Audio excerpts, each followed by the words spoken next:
Hello viewers, welcome to my YouTube channel. In this video, I will be tackling An Artist of the Floating World by Kazuo Ishiguro. This text basically is a post-World War II Japanese text, and it is being told from quite an eccentric way in that it is being narrated in first-person point of view. The major character in this text, Masuji Ono, is the one who narrates his story. So I will take you through some of the major episodes at the beginning of this text. And at the beginning of this text, we find the narrator, Masuji Ono, who is also the protagonist, at pains to explain to us how he came to own the magnificent house that he lives in currently.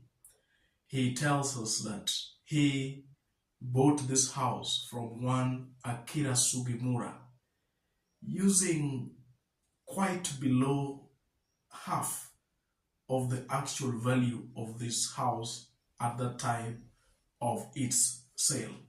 So the first episode I'll call the auction of prestige. The two Sugimura ladies come to see Masuji Ono, who is the protagonist, after he has made inquiries about this house of the Sugimuras, which had been put up on sale. And this Masuji acted on the nudging of his wife. So with him actually getting to climb up the ladder economically, the wife saw the need of them having a wonderful house, a house that will improve the prospects of her daughter's marriage. And at the time of the sale of this house, his eldest daughter, Setsuko, who is now married, was about 14 to 15 years. And that one also brings out something on the parenting bit of Mrs. Masuji Ono, that is the wife. She's a parent who is foresighted and thinks about the prospects of her daughter's marriage. So that is quite a visionary parenting that should be emulated. Again, the visit of the Sugimura ladies kind of explains what we mean by the auction of prestige.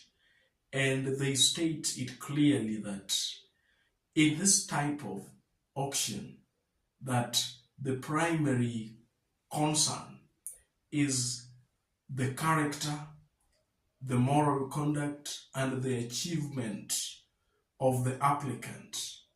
And that is what tops their priority list. The financial aspect, in as much as they require money, will be secondary, and they make it clear to Masuji Ono. So they say that they are representing their family, that is the Sugimura family, and that on behalf of their family, they are requesting Masuji Ono to submit himself for a closer investigation about his credentials and his character, such that at the end of the day, one successful applicant out of the 4 shortlisted will be given the house. And Masuji Ono really takes pride in this. By that consideration, by this hellbound family, he feels it is something. And by the way, he even wonders how most of the things in this world are not settled that way, because he feels it is such an honorable thing when the moral conduct overrides one's size of the past. And by the way, even if we look at our country, Kenya, I'm wondering if we go the way of the auction of prestige.